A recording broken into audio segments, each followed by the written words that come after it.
नमस्कार दोस्तों, स्वागत है आप सभी का आपके फ़ेवरेट चैनल पे। आज हम इस वीडियो के माध्यम से आप लोगों को 10 शॉर्ट नोट्स जो बायोलॉजी का फाइनल एग्ज़ाम आने वाला है 2024 का सीबीएसई के लिए और बिहार स्टेट या फिर अदर स्टेट के जो स्टूडेंट्स हैं, उनके लिए जो शॉर्ट नोट्स हैं, वो इम्पोर्टेंट शॉर्ट नोट्स का हम एक श्रृंखला अपने चैनल के माध्यम से आप लोगों के लिए लेकर के आ रहे हैं। तो जो इम्पोर्टेंट शॉर्ट नोट्स हैं वो हम 1 सप्ताह के अंदर में कवर करेंगे। छोटे-छोटे टुकड़ों में 10 और 5 की जो श्रृंखला है, 10 क्वेश्चन, 5 क्वेश्चन और 10 से 15 मिनट का स्टडी टाइम आपको लगेगा एक वीडियो को देखने के लिए। तो इन सभी चीज़ों के साथ हम आपके पास उपलब्ध हुए हैं और हम आपको एश्योर करते हैं कि हमारे द्वारा जो रिसर्च करके और ये जो क्वेश्चन श्रृंखला तैयार किया गया है, तो इसमें से आपका मोस्ट प्रोबेबली 70 टू 80% क्वेश्चन जो है वो आपके एग्जाम में आने जा रहा है। अब ये बात हम इतना कॉन्फिडेंटली इसलिए कह पा रहे हैं कि हमने प्रीवियस ईयर्स के पेपर को एनालाइज किया है, अलग-अलग स्टेट गवर्नमेंट्स का, सीबीएसई का जो पेपर है, उन सभी को और सिलेबस की बारीकियों को समझा है, उसके बाद जाकर के इस शॉर्ट एंड नोट्स को फिर हम लॉन्ग नोट्स भी लेकर के आएँगे, 5 मार्क्स क्वेश्चंस, 10 मार्क्स क्वेश्चंस भी लेकर के आएँगे। तो आज के इस वीडियो में हमारा जो है 10 क्वेश्चन होगा, जो छोटे-छोटे 1 नंबर, 2 नंबर के क्वेश्चन जो आते हैं एग्ज़ाम में और इसमें से कम आपके जो एग्ज़ाम होंगे उसमें 3 से 4 प्रश्न अवश्य पूछे जाएँगे। तो वीडियो को सीरियसली लास्ट तक देखना है और चैनल पे जो नए हैं, चैनल को सब्सक्राइब कर लें और अपने क्लासमेट्स के साथ, अपने दोस्तों के साथ, अपने ग्रुप में इसको शेयर करें, जिससे उन लोगों का भी प्रिपरेशन बेहतर हो सके, वो लोग भी एग्ज़ाम में अच्छा कर सकें, तो जानकारी उन लोगों तक भी पहुँच सके। तो चलिए स्टार्ट करते हैं। आज के इस वीडियो में टोटल जो है वो 10 most very very important short notes रहने जा रहा है, जो बायोलॉजी के एग्ज़ाम फाइनल एग्ज़ाम 2024 के लिए सीबीएसई, बिहार बोर्ड और अदर स्टेट बोर्ड्स के लिए काफ़ी इम्पोर्टेंट रहने जा रहा है। इसमें से लगभग 8 से 10 मार्क्स आपके एकदम श्योर हो जाएँगे इस वीडियो के माध्यम से। तो चलिए हम देखते हैं अगला जो है, इसमें से आपका लगभग जो है वो 10 क्वेश्चन में से 5 तक आ सकता है, लेकिन 3 से 4 क्वेश्चन एकदम श्योर है कि वो आएगा ही। पहला क्वेश्चन हमारा है vital index. Vital index is defined as the ratio of birth, ये क्या है? Ratio of birth and death within a population during a given time. एक खास समय अवधि में उस पार्टिकुलर एरिया में, जिस एरिया की बात कर रहे हैं, है ना? जैसे एक छोटा सा गांव हो गया, एक वार्ड हो गया, एक ब्लॉक हो गया, तो इस तरीके से उस पार्टिकुलर एक गांव में या एक एरिया में उस वर्ष या उस अवधि में, यानी 1 महीने का, 6 महीने का या 1 साल का, जिस तरीके से हमको काउंट करना है, तो वो हम निकालते हैं। जनरली हम इसको ईयर में निकालते हैं। तो vital index is defined as the ratio of birth to death within a population during a given time. Birth rate और natality rate is defined as the number of birth per thousand individuals of a population per year। तो जो हमारा birth rate है उसी को natality rate भी कहते हैं। नया जो छोटा बच्चा जन्म लेता है उसको नियोनेट बोलते हैं, इसलिए इसको नेटेलिटी रेट भी बोलते हैं। इसका जो फॉर्मूला है वो आप यहाँ पे देख पा रहे हैं। जो वाइटल इंडेक्स का जो फॉर्मूला है वो आप यहाँ पे स्क्रीन पे देख पा रहे हैं। Total number of birth of A population in a year, एक साल में उस पूरे पॉपुलेशन से कितना बर्थ हुआ, divided by total number of birth of A population in the year, total number of death. यानी कि जितना बर्थ हुआ उस पर्टिकुलर एरिया में, उसको डिवाइड करेंगे टोटल नंबर ऑफ डेथ। उस पूरे 1 साल में जितना बर्थ हुआ, जितना डेथ हुआ उससे भाग दिए और मल्टीप्लाई किए 100 से। तो जो संख्या निकल के आएगा, वो संख्या क्या कहलाएगा? वाइटल इंडेक्स कहलाएगा। इस टर्म को किन्होंने डिफाइन किया था? तो रायमंड प्यर्ट ने इस टर्म को डिफाइन किया था। The term coined by Raymond Piert. तो ये आपका वाइटल इंडेक्स क्लियर हो गया। अगला हमारा है बीटी कॉटन। तो BT cotton has been genetically modified by the insertion of one or more genes from a common soil bacterium, Bacillus thuringiensis. These genes encode for the production of insecticidal proteins, and thus genetically transmitted plants produce one or more toxins as they grow। यानी कि ये जो bacillus thuringiensis है, इसके लिए इसका नाम BT cotton पड़ा। इसका फर्स्ट नेम जो है कैपिटल बी और स्मॉल टी से। तो ये जेनेटिकली मॉडिफाइड क्रॉप है एक प्रकार का। और क्रॉप किस तरीके से है? ये इस तरीके से जो आप फोटो में देख पा रहे हैं, तो ये इस तरीके का दिखता है। तो ये जो है टॉक्सिन्स रिलीज करता है एक खास प्रकार का, जो क्या करता है? इंसेक्टिसाइडल है। इंसेक्ट्स जो उसके ऊपर बैठ करके उसको खराब कर देते हैं। तो उसको खराब होने से बचाने के लिए ये जो प्लांट है, ये जो क्रॉप है बीटी कॉटन का, ये खुद ही एक ऐसा प्रोटीन, इंसेक्टिसाइडल प्रोटीन रिलीज करता है, जिससे क्या होता है कि उसका जो प्लांट है उसका प्रोड्यूस जो बढ़ जाता है, और ये मोर टॉक्सिन्स सिक्रीट करता है, जिससे उसके ऊपर इंसेक्ट्स का हमला नहीं होता है और इंसेक्ट्स से वो प्रोटेक्टेड रहता है। तो इसलिए ज़्यादा प्रोडक्शन होता है। तो ये बीटी कॉटन क्या है? जेनेटिकली मॉडिफाइड एक क्रॉप है जो बेसिलस thuringiensis से लिया गया है, इसलिए इसका नाम बीटी कॉटन पड़ा है। बीटी बेसिलस thuringiensis से। और ये क्या करता है? इंसेक्टिसाइडल प्रोटीन रिलीज करता है और क्रॉप का प्रोडक्शन बढ़ जाता है जिसकी वजह से। नेक्स्ट है हमारा गोल्डन राइस। गोल्डन राइस एक न्यू प्रकार का राइस है जिसमें बीटा कैरोटीन यानी कि प्रो विटामिन ए। अब जैसे फ़ोन में हमारा होता है ना स्मार्टफ़ोन प्रो, प्रो मैक्स, उसी तरीके से ये राइस जो है वो भी प्रो विटामिन ए यानी कि बहुत एडवांस अमाउंट में विटामिन ए रखता है, बीटा कैरोटीन रखता है। A plant pigment that the body converts into vitamin A as needed. तो ये एक प्लांट का पिगमेंट है जिसको हमारा शरीर ज़रूरत पड़ने पे विटामिन ए के रूप में कन्वर्ट करके इस्तेमाल कर सकता है। This compound is what gives this grain it's yellow, orange और गोल्डन कलर। ये येलो ऑरेंज टाइप का या फिर गोल्डन कलर का होता है, इसलिए इसका नाम गोल्डन राइस पड़ा। और ये गोल्डन इसलिए होता है क्योंकि इसमें जो कंपाउंड प्रेजेंट होता है ग्रेन्स में, वो विटामिन ए होता है और बीटा कैरोटीन होता है, प्रोविटामिन ए, जिसकी वजह से ये गोल्डन कलर का होता है।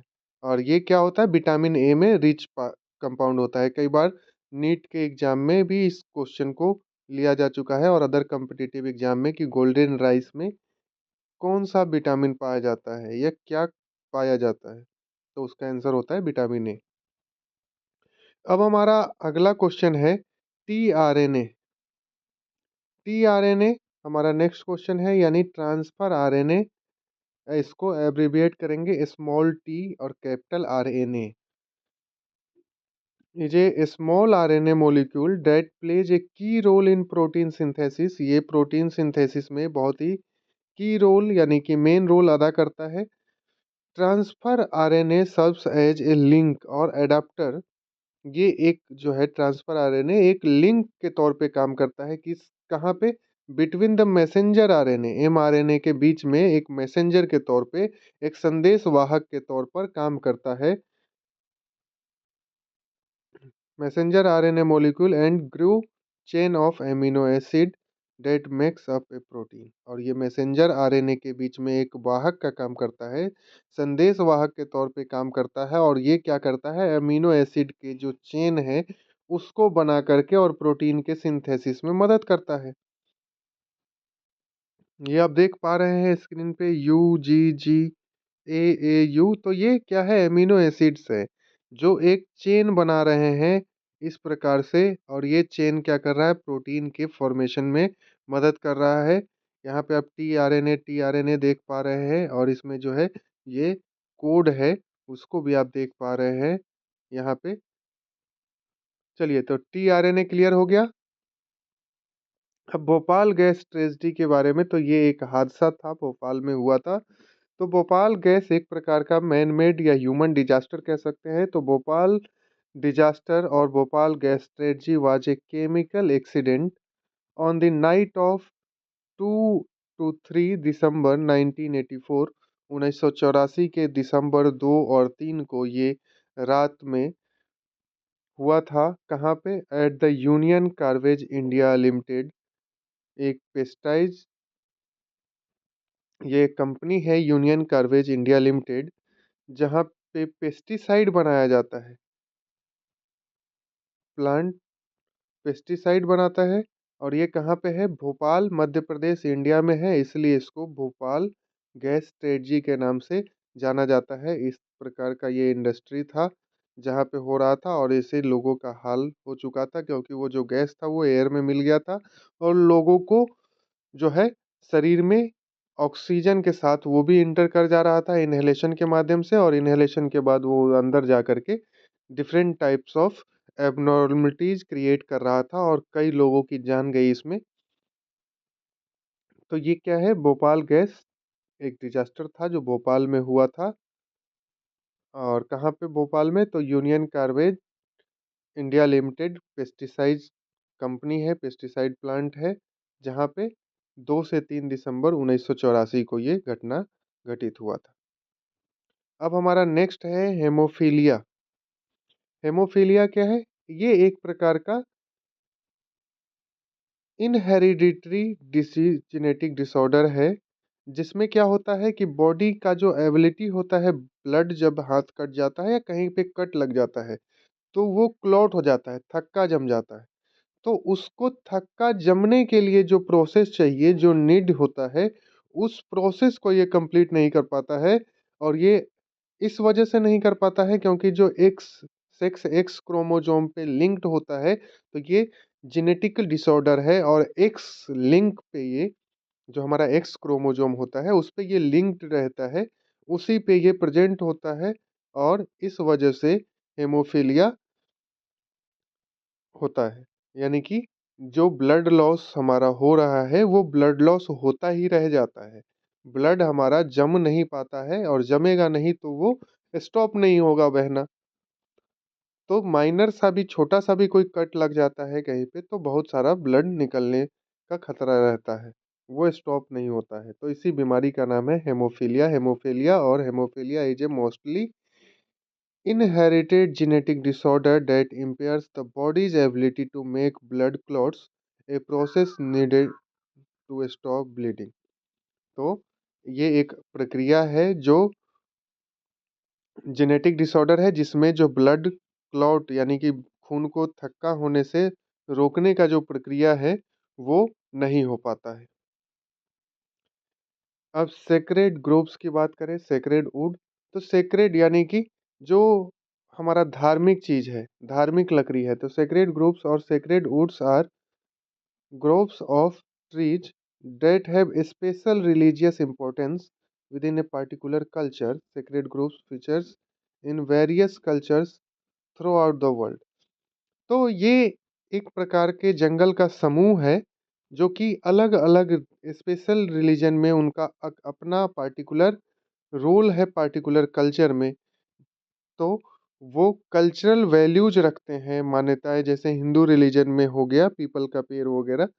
तो इसी तरीके से डिफरेंट डिफरेंट रिलीजन में उन ट्रीज की स्पेसिफिक मान्यताएं हैं। तो इस प्रकार के वृक्षों के समूह को सेक्रेड ग्रुप्स और सेक्रेड वुड्स कहा जाता है। हॉट स्पॉट, अब ये हॉट स्पॉट क्या है? तो a hot spot is a geographic region that is a reservoir of biodiversity and is highly vulnerable because of destruction. There are 35 biodiversity hotspots identified around the world. Forest is an example of biodiversity hotspot. तो क्या है कि hot spot एक geographical reason है, reservoir है biodiversity के अंदर में, जो बहुत ज़्यादा वल्नरेबल यानी कि बहुत ज़्यादा वहाँ पे रिस्क होता है डिस्ट्रक्शन का, वहाँ पे खतरा रहता है। तो टोटल जो क्या है 35 बायोडाइवर्सिटी हॉट स्पॉट आइडेंटिफाई है पूरे वर्ल्ड में, और जो फॉरेस्ट है वो इसका बायोडाइवर्सिटी हॉट स्पॉट का एक एग्जांपल है। अब यहाँ पे आप देख पा रहे हैं नीचे में डीपर मेंटल है, टेक्टोनिक प्लेट है और प्लेट मोशन है, ये हो रहा है। ये ज्योग्राफी में समझने की चीज़ है, और यहाँ पे हमारा बायोलॉजी में भी जो हमारा वोल्केनिक और बायोडाइवर्सिटी है वहाँ पे ये आप लोगों ने पढ़ा होगा। नीचे यहाँ पे हॉट स्पॉट है, मैग्मा है, और मैग्मा से ये लावा निकल रहा है, और यहाँ पे वोल्केनोज आ रहे हैं।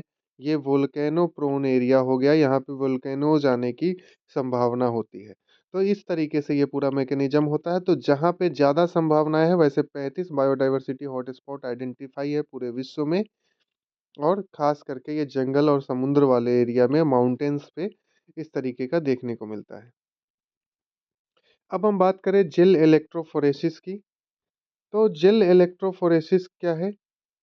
तो gel electrophoresis is a laboratory method used to separate mixtures of DNA, RNA or proteins according to molecular size.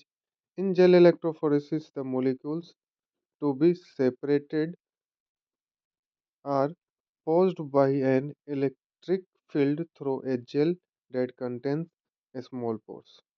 तो ये एक लेबोरेटरी प्रोसेस है और एक मेथड है जो सेपरेट करता है मिक्सचर आरएनए और डीएनए का और प्रोटीन्स को, मॉलिक्यूल्स को उसके साइज के हिसाब से, उनके शेप के हिसाब से, उनके साइज के हिसाब से।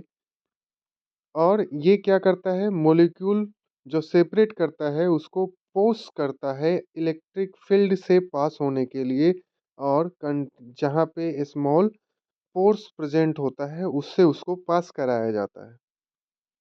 तो ये जेल इलेक्ट्रोफोरेसिस का जो मशीन है वो आप देख पा रहे हैं स्क्रीन पे। तो ये एक लेबोरेटरी मेथड है जिसमें सेपरेट किया जाता है डीएनए और आरएनए और प्रोटीन के मिक्सचर्स को मॉलिक्यूल साइज के अकॉर्डिंग, और उसको कैसे किया जाता है, तो इलेक्ट्रिक फील्ड जहाँ पे gel contain small pores present होता है वहां से इसको पुश कराया जाता है। तो इसी प्रोसेस को जेल इलेक्ट्रोफोरेसिस कहा जाता है। अब हमारा साउदर्न ब्लॉटिंग है नेक्स्ट। तो southern blotting is a transfer of DNA fragments from an electrophoresis gel to a membrane support, resulting immobilization of DNA fragments so the membrane carries a semi-permanent reproduction of the blending pattern of the gel।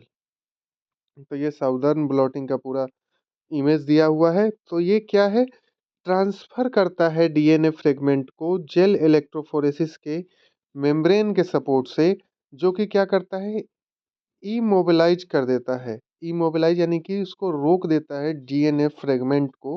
कहाँ से रोक देता है, तो so the membrane carries a semi permanent reproduction of the bending pattern. तो जो bending pattern होता है उसका, वहाँ पे उसको रोक करके और उसका रिप्रोडक्शन करा दिया जाता है। तो इसी प्रोसेस का नाम है साउदर्न ब्लॉटिंग। इसमें भी जेल इलेक्ट्रोफोरेसिस का यूज होता है। तो अब हमारा नेक्स्ट जो वीडियो है वो नेक्स्ट डे अपडेट होगा। आप लोगों से सपोर्ट की उम्मीद है। आप जिन्होंने अभी तक चैनल को सब्सक्राइब नहीं किया है, चैनल को सब्सक्राइब कर ले, वीडियो को ज़्यादा से ज़्यादा लोगों तक शेयर करें, वीडियो को लाइक करें, और वीडियो को अपने क्लासमेट्स, दोस्तों और क्लास ग्रुप्स में शेयर करें, जिससे इन्फॉर्मेशन बाकी लोगों तक भी पहुंच सके। बाकी लोग भी एग्जामिनेशन 2024 के बायोलॉजी का प्रिपरेशन कर सकें free of cost. Thank you, बहुत बहुत धन्यवाद। जय हिंद।